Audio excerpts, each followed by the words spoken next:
ఏమండి, మీకోసం మన ఊరు కుర్రాళ్ళు వచ్చారండి. కుర్రాళ్ళ? అవునండి. వాళ్ళకి నాతో ఏం పని? పద.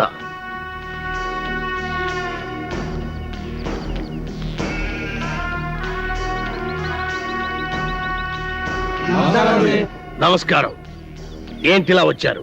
మరి సన్మానం గురించి మాట్లాడదామని. సన్మానమా? సన్మానం నాకెందుకురా? మరి సన్మానం సన్మానం ఏంట్రా నసుగుడు? సన్మానం మీకు కదండి, హీరోలకి.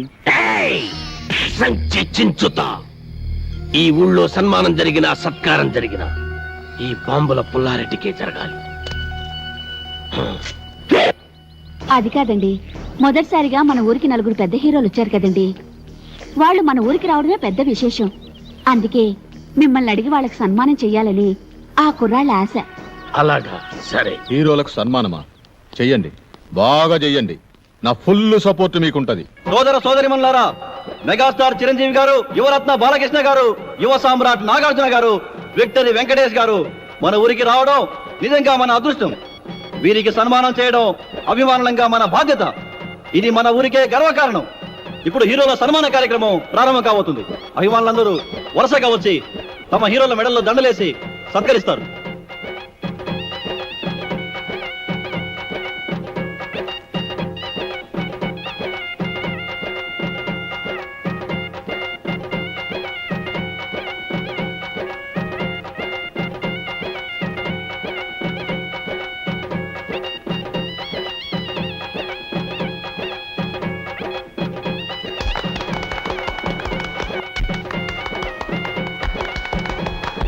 ఇప్పుడు ఓ వీరాభిమాని అదిరిపోయే హీరోలను సత్కరించబోతున్నాడు.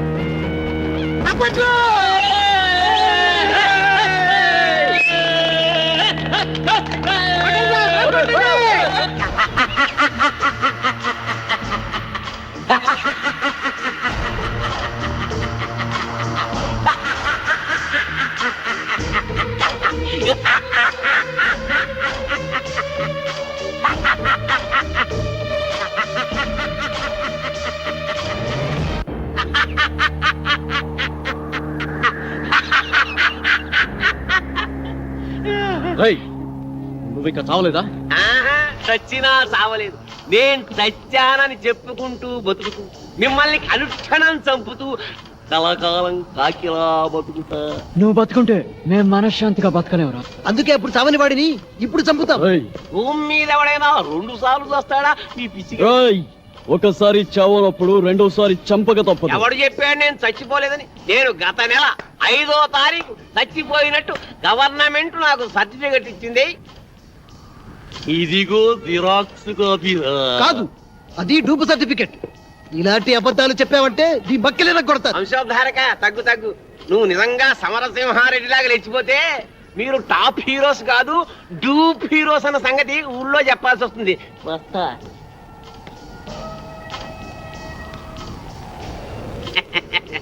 వారేవా ఏమి ఫేసెస్, అచ్చు డూపుల్లా ఉన్నాయి బాసెస్.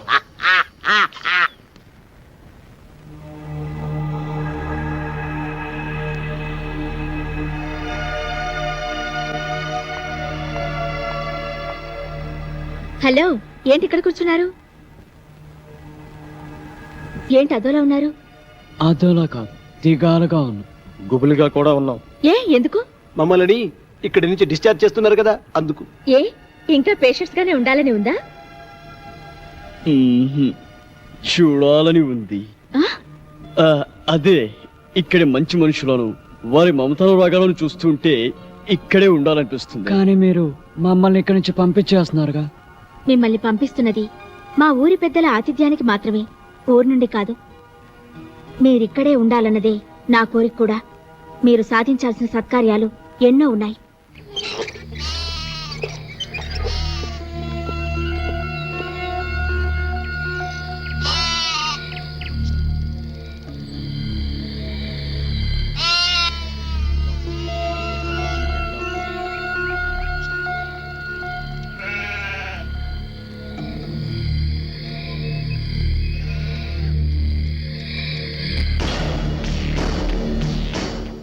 ఆగిపోయారేంటి? రండి బ్రదర్, మీకు మా స్వాగతం. అంతఃపురం సినిమాలో లాగా వాళ్ళంతా అలా తుపాకులు పట్టుకుని ఉన్నారేంటి? వాళ్ళ చేతుల్లో ఆ తుపాకులు అంత అవసరమా? వీళ్ళంతా మన మనుషులే. ఏ భయపడుతున్నారా? మీరు కూడా గన్లు పట్టుకుని సినిమాల్లో యాక్షన్ చేస్తారు కదా. అరే మస్తాన్, అంతా రెడీయేనా? రెడీయేనండి అయ్యా. ఇవ్వు. ఇదిగోండి. గన్ను కాదురా, దండ, పూల దండ. మామూలు దండ, శవాలకేసే దండండి. నార్మల్. వీళ్ళు మన స్నేహితులు రా. రే దండలు తీసుకురా.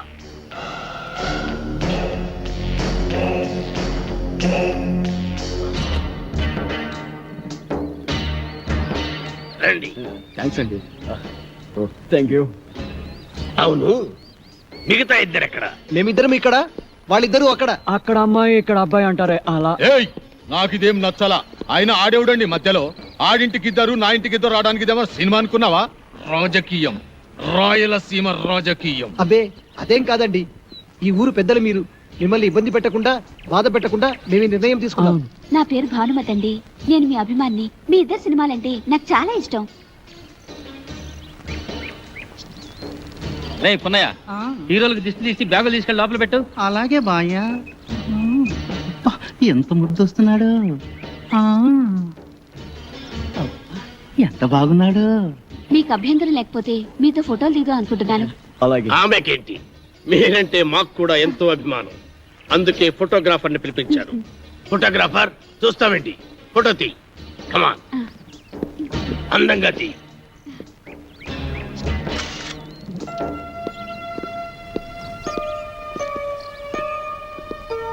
బామ్మ, బామ్మ,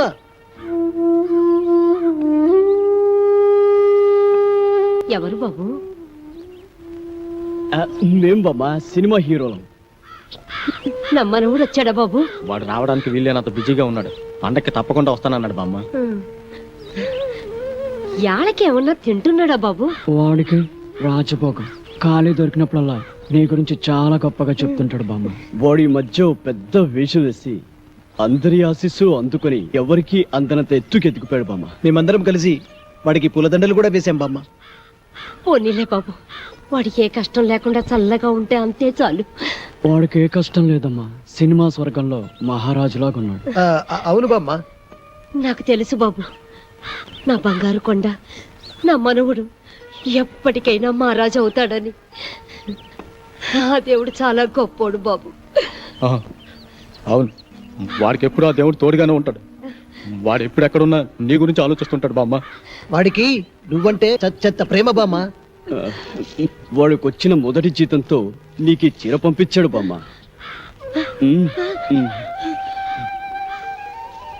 ఖర్చులకి డబ్బులు కూడా పంపించాడు. పండగ నాడు ఇక్కడికి వస్తా అన్నాడు బామ్మ.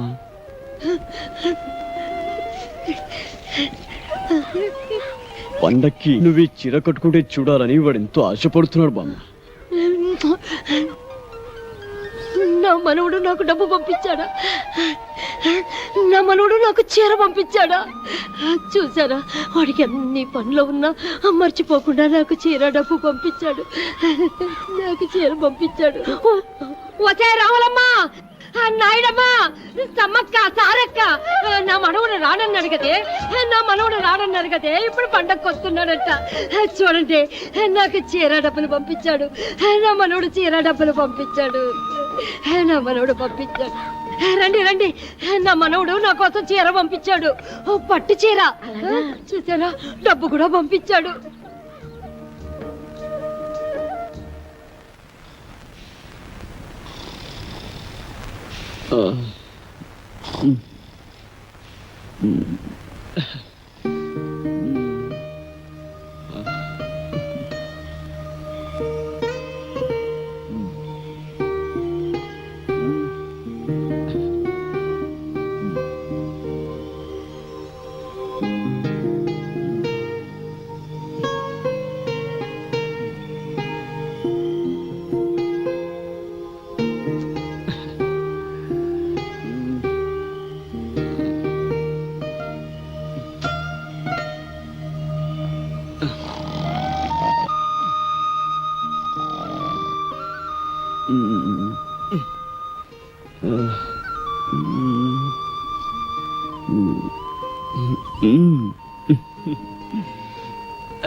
కలల కపోతమా, నిన్నటి ఎండలో తిరిగింది నువ్వైతే నా మనసుకు చెమట పట్టింది ఎందుకు? నిన్నటి వర్షంలో తడిసింది నువ్వైతే నా హృదయానికి జలుబు చేసింది ఎందుకు? నిన్నటి చలిగాలిలో నిలుచుంది నువ్వైతే నా తలుపులకు వణకు పుట్టింది ఎందుకు?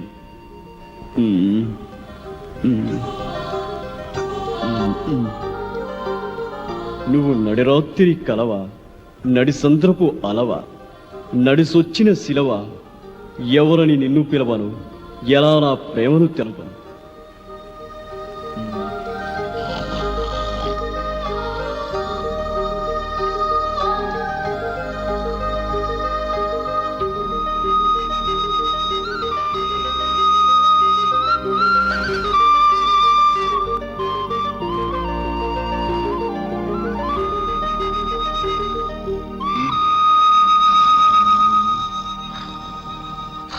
వీడికెప్పుడు నిద్రే.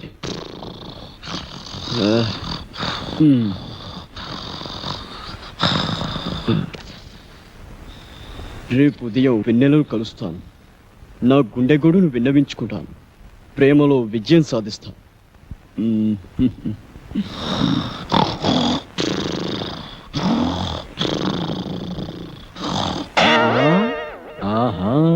రామ్మ చిలకమ్మ ప్రేమ ములకమ్మ రాధమ్మ. నేను అనేక సినిమాల్లో రంభ, రమ్యకృష్ణ, సౌందర్య, సిమరాన్ లాంటి అందమైన హీరోయిన్స్ తో నటించాను. కానీ వాళ్ళతో కలిసి నటించినప్పుడు కలిగిన అనుభూతి, స్పందన ఈ ఊళ్ళో ఒక అమ్మాయిని చూసిన తర్వాత కలిగిందండి. స్పందన అంటే అదే అదే ప్రేమ. ఆ ప్రేమ నామకి ఎలా తెలపాలో తెలియక ఈ లవ్ లెటర్ రాశాను. రాస్తే ఇచ్చేయండి. ఇది మీకు ఇచ్చి నాకా? మీకని కాదు, ఈ లెటర్ మీ చేత చదివించి మీ అభిప్రాయం ఏంటో తెలుసుకుందామని. సరే, అదేదో మీరే చదవండి. కళల కపోతమా, నిన్నటి ఎండలో తిరిగింది నువ్వైతే నా మనసుకు చెమట పట్టింది ఎందుకు? నిన్నటి వర్షంలో తడిసింది నువ్వైతే నా హృదయానికి జలుబు చేసింది ఎందుకు? నిన్ను నిన్నటి చలిగాలిలో నిలుచుంద నువ్వైతే నా తలపులకు వణుకు పుట్టింది ఎందుకు? అమ్మ నాటు రౌడీ, నేనే ఎక్కడో కాపీ కొట్టి రాసుకుంటే నా దగ్గర నువ్వు కాపీ కొడతావా? ఉండు, నీ పని చెబుతా. ఏ మేరీ పాపా, నన్నా అయ్య బాబాయ్ బాబాయ్,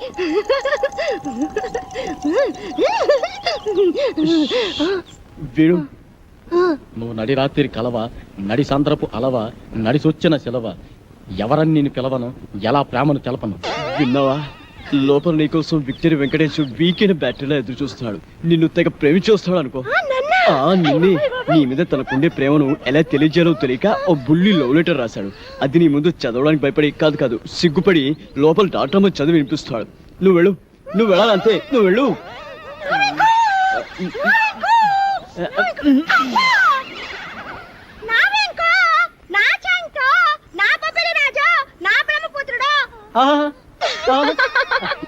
నీకే కాదు, నీ పైన నాకు కూడా బోల్డంత ప్రేమ ఉన్నది.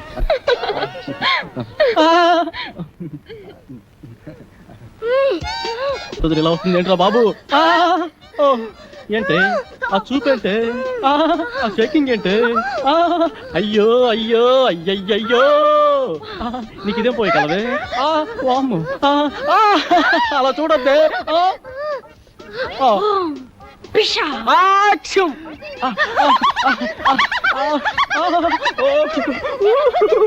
అది రవ్వా కింద పట్టు గులకరాలు లేరుకోవచ్చా? మంచి ముచ్చారు. సరే కానీ పక్కకు పోదా పాడు.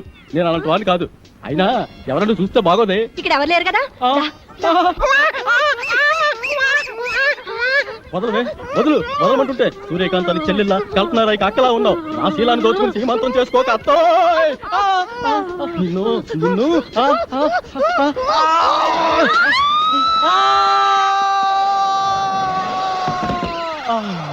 నా ముద్దుల ప్రియుడా, ప్రేమించుకుందాం రా, పెళ్లి చేసుకుందాం రా, కలుసుకుందాం రా. అమ్మమ్మమ్మమ్మమ్మ, అయ్యో అయ్యయ్యయ్యో, అబ్బా, కొండపల్లి రాజాలో పాము వచ్చినట్టు నా వెంకి ఎంత బాగా చేస్తున్నాను. పాము వచ్చినట్టు కాదమ్మా, పాము చచ్చినట్టు. నువ్వు నా పైన పడ్డావంటే రోడ్డు రోలర్ కింద పడ్డా అప్పడంలో తయారైపోద్దమ్మా నా పరిస్థితి. అమ్మమ్మమ్మమ్మ రావద్దమ్మా, అబ్బబ్బబ్బబ్బ రావద్దమ్మా. ఆహా, ఆ, ఆ, ఆ, ఊ, ఆ, అమ్మ, అబ్బబ్బ, ఊ, ఆ, ఊ, ఆ, అబ్బబ్బ, అబ్బ, అమ్మ, అబ్బబ్బ, ఆ, ఊ, అమ్మమ్మ, ఆ, అబ్బబ్బ, ఆ, ఊ, అమ్మ, అబ్బో, అబ్బబ్బబ్బ, ఊ, అమ్మ, అబ్బ, ఆ, ఊ, అమ్మమ్మమ్మ, అబ్బబ్బబ్బ, ఆ, ఊ,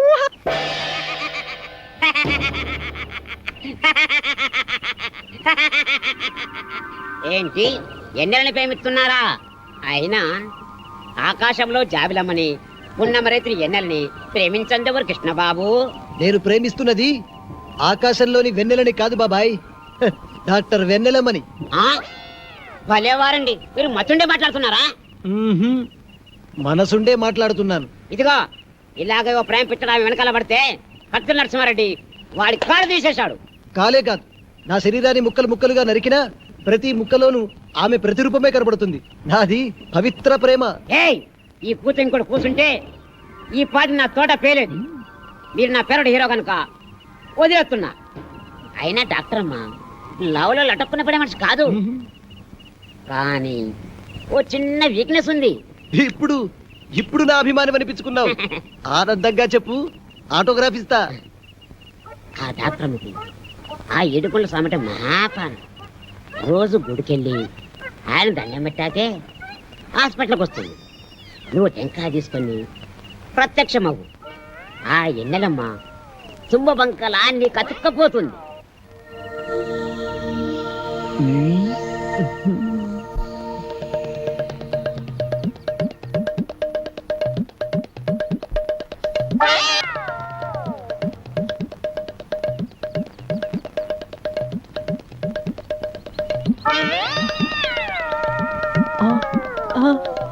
అమ్మనా అన్నమయ్య, దేవుడి సెంటిమెంట్ తో కొడతావా? గుడ్డు నీ పని చెప్తా. రేయ్, అన్నమయ్య గెటప్పులో అమ్మాయికి లైనేస్తావా? ఆగరా కిల్లర్, ఆగు. రేయ్. రేయ్, నీ పని చెప్తా. రేయ్. ఆగరా, రేయ్.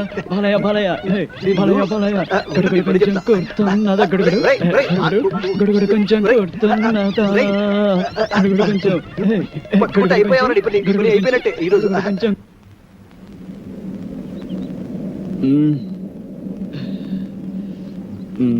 ఒరే బాబులు, మన నలుగురం 4 దిక్కు లాంటి వాళ్ళం. ఆ వెన్నెల చందమామ లాంటిది. నేను పడమర దిక్కు కాబట్టి ఆ వెన్నెల నాకే చెందుతుంది. పడమట దిక్కు ఉదయించిన చివరకు తూర్పుకు చేరాల్సిందే కాబట్టి వెన్నెల నాకే చెందాలి. రేయ్, మీరు తూర్పు పడమర లాంటి వారు, నేను ఉత్తరాన హిమాలయ పర్వతం లాంటి వాడిని. కాబట్టి వెన్నెల చల్లదనం నాకే సొంతం. ఒరే ఒరే, మీ ముగ్గురు కలిసి దక్షిణాన్ని దాచేస్తున్నారు. సముద్రం అంత విశాల హృదయం ఉన్నవాడిని, అందగాడిని. వెన్నెల నాకు చెందటమే న్యాయం. చందమామ కోసం 4 దిక్కులు పోటీ పడితే ఉప్పెనలు ఉపద్రవాలు వస్తారా? కాబట్టి ఓ పని చేద్దాం, ఓటింగ్ సిస్టమ్ పెడదాం. ఆ అమ్మాయి ఎవరితో డిసైడ్ చేసుకో. ఓటింగ్ సిస్టమ్ లో ఎవరి ఓటు వాళ్లే వేసుకుంటే కథ మళ్ళీ మొదటిగా వస్తుంది. అంతెందుకు, నువ్వు మజ్ను సినిమాలో రజనీని త్యాగం చేసినట్టు నువ్వు నా కోసం వెన్నెల త్యాగం చేయరా? నువ్వు నాకు మంచి మిత్రులా మిగిలిపోతావు. నువ్వు ప్రేమ సినిమాలో రేవతిని త్యాగం చేసినట్టుగా వెన్నెలు త్యాగం చేయొచ్చు. ఒరేయ్, నువ్వు ఆరాధన చిత్రంలో సుహాసిని వదిలిపెట్టినట్టు ఈ వెన్నెలని నాకు వదిలిపెట్టావంటే నేను చాలా హ్యాపీ ఫీల్ అవుతారా? మూపగోపాలుడు, ముద్దుల కృష్ణలోలా ఇద్దరుంటే గానీ నీకు నిద్ర పట్టదుగా. ఈ సింగిల్ వెన్నెల్ని నాకు వదిలే బాలయ్య. ఒరే ఒరే ఒరే, మనం ఉండేది నలుగురం. నాది నాది అంటూ ఒక అమ్మాయి గురించి పోటీ పడే కంటే నిర్ణయాన్ని అమ్మాయికే వదిలేద్దాం. ఆ అమ్మాయి ఎవరిని ప్రేమిస్తుందో వాడే అదృష్టం.